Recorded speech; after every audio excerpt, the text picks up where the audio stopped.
Cuántos temas para estar hablando, ¿no? De uno de los sectores que viene siendo desde hace muchos años uno de los más perjudicados. Digo, en distintas maneras, de distintas formas. Estamos hablando de la tercera edad, estamos hablando de lo que se llaman los jubilados, que están viviendo un momento muy, pero muy importante en cuanto a la situación de poder recuperar algo de poder adquisitivo. Digo, por estas sanciones de leyes que están allí debatiéndose mucho más desde lo político que de la sensibilidad y desde una mirada social.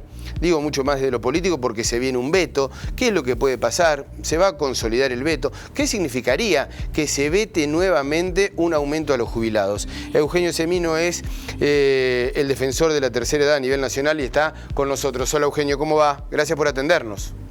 ¿Qué tal, Mariano? Un placer saludarlo. Bueno, ¿cómo lo están viviendo? Digo, los jubilados, los de la tercera edad, y permitime el término, este tironeo con ustedes. Sí, mira, hay algo que es patético. El jubilado literalmente está en una crisis humanitaria. Es decir, ha perdido su calidad de vida y se pierden vidas, mientras que el déjà vu político continúa.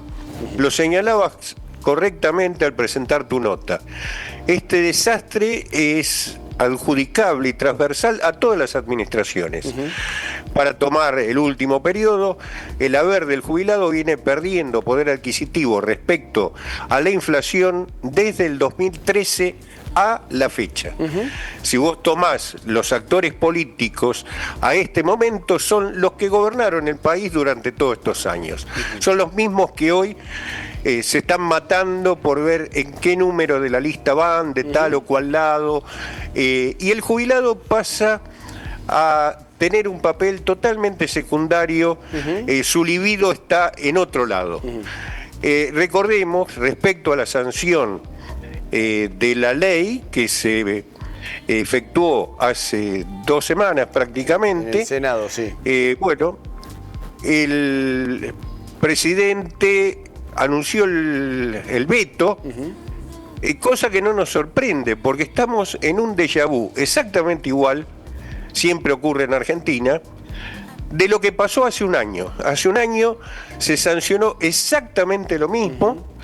Algunos de los que en aquel momento habían impulsado el proyecto sancionado, luego apoyaron el veto, muchos lo olvidaron esto, y obviamente no se había tratado moratoria porque estaba vigente, y hoy estamos en un escenario donde ocurre algo similar. Nosotros en aquel momento, Mariano, ante la desidia de los legisladores, planteamos la inconstitucionalidad no del veto, que es una facultad presidencial, sino de los fundamentos del veto. Claro. Conjuntamente con quien me acompaña en este tipo de presentaciones, el doctor Andrés Gil Domínguez, constitucionalista. Sí, claro.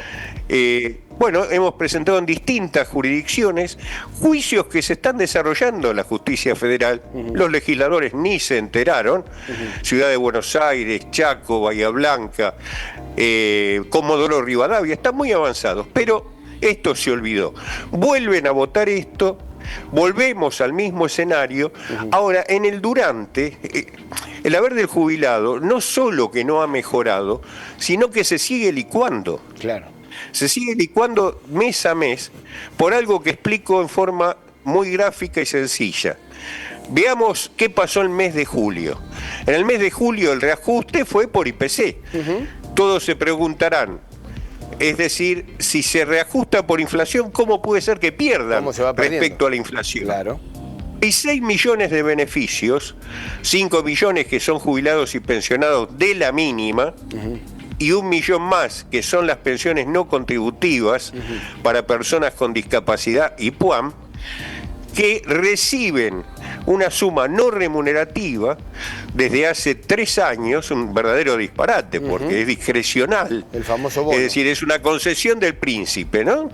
El príncipe sería el presidente o el ministro de Economía de turno, que decide todos los meses si lo paga, no lo paga o de cuánto lo paga. En el 23 subía antes de una elección, bajaba al mes siguiente, y en el 24, ¿qué pasó? el actual ministro de Economía, que se autopercibe distinto al anterior, con el bono, que es esta suma a la cual refiero, hizo exactamente lo mismo, lo utilizó y lo congeló. Lo congeló a valores de 70.000 pesos de marzo del 2024, por lo cual ese bono se fue degradando y los jubilados en julio, en lugar de recibir el 1.5, esos 6 millones de beneficiarios, reciben el 0.8 por congelamiento del bono. Es decir, se siguió licuando el haber. El haber ya... Sí, perdón. No, que está muy claro, ¿no? Que no alcanza y da hasta vergüenza anunciarlo cuando uno permanentemente dice cuál es el cobro o el conformado más el bono de la jubilación mínima. Realmente es un número irrisorio. Eugenio, ahí estábamos viendo imágenes recientemente también del PAMI, porque esto se suma, no solamente es el poder adquisitivo, sino que se suman distintos avatares que tienen que ir sorteando. Así es. El PAMI, por ejemplo, en el último tiempo, con la entrega de pañales, al menos en el interior del país, aquí en la ciudad de Río Cuarto, y en otros lugares donde hemos reflejado, con muchos inconvenientes. Sin lugar a dudas, mirá, el negocio de los pañales nunca dio buen olor en Argentina y sobre todo en el PAMI. Cambiaron la forma de entrega, que era a través de farmacias con la receta del médico de cabecera, y esto que pasa en Río Cuarto, que pasa en Córdoba, pasa en todo el país. Y dijeron, bueno, vamos a contratar con una empresa, inclusive si tenemos un poquito de memoria, ese cambio que se iba a dar en plenas elecciones en Ciudad de Buenos Aires se frustró en su momento porque la licitación fue cuestionada, salió Adorni a decir la dejamos sin efecto, pero al mes directamente cambió el sistema.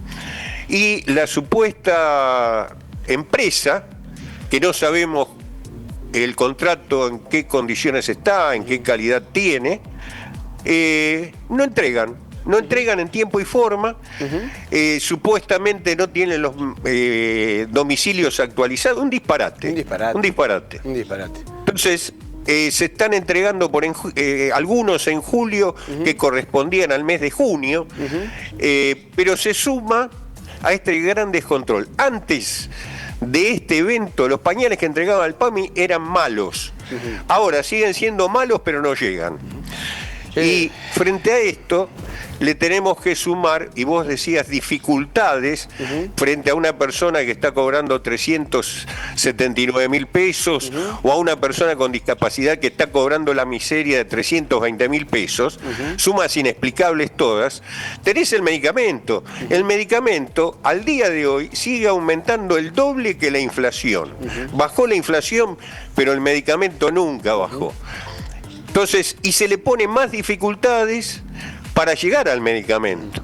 Ahora nos encontramos que en las nuevas reglas para obtener el medicamento al 100% de descuento, un verdadero despropósito, que piden que haya solamente como inmueble propio el bien donde está viviendo, aparece que vienen muchos rechazados porque ese jubilado que tiene un departamentito ahí en una ciudad de Córdoba, en el conurbano, en Buenos Aires, es propietario supuestamente de otros inmuebles. Cosa del jubilado nunca se enteró, y que cuando verificamos en el registro inmueble de la propiedad tampoco existe. Es decir, todas vallas todo. En vez de hacerle más fácil, se lo hacen cada vez más complicado. Eugenio, ¿han hablado con legisladores, digamos, para sostener esta ley, más allá del veto? ¿Puede haber cambiado el panorama? ¿O hay expectativa de que eso cambie, que se haya blindado la ley? Mira, hay un espectro de tiempo sospechoso. El veto, el derecho al veto, se ejerce dentro de los 10 primeros días hábiles de haberse sancionado. Al día de hoy, no fue notificado el Ejecutivo de lo que se sancionó. Por lo cual lo que se supone que hay una negociación con gobernadores, sobre todo, para que sus legisladores puedan cambiar el voto. En sí mismo el veto es un disparate, Ahora bien, ojalá que se sancione y ojalá que se termine implementando Ojalá. esta ley, que es un 7.2% de aumento, 21.000 pesos para las mínimas y una actualización del bono A de 110. 40.000 pesos. No va a cambiar el registro del actual estado de miseria y postración de los jubilados. Lo que estamos planteando nosotros, más allá de la sanción de la ley, más allá de lo que en política pase, que se sancione una emergencia alimentaria, sanitaria y habitacional para los jubilados y personas con discapacidad que están en esta situación y que no tienen red social ni red familiar. Y para pagar esto, porque nos van a decir no hay plata a la seguridad social, quienes nos van a decir son quienes la quebraron a la seguridad social, pero no importa, lo que se tiene que hacer cargo de esto es el Estado Nacional desde el presupuesto nacional, los estados provinciales desde sus propios presupuestos y los estados municipales. Sí. A esa persona que no está comiendo lo necesario o que no tiene el medicamento o como ocurre en nuestras grandes ciudades, no tiene dónde dormir esta noche, hay que resolverle por una cuestión absolutamente humanitaria. Claro que sí. Esa situación. Claro ¿no? que sí. Doctor, no hemos quedado sin tiempo, simplemente le pido que sea breve, pero no quiero dejar de mencionar ¿Cómo no? la barbaridad del intendente de la provincia de Entre Ríos, una de las ciudades, que dijo que para mejorar el sueldo se tienen que morir los jubilados, o muchos se deberían morir.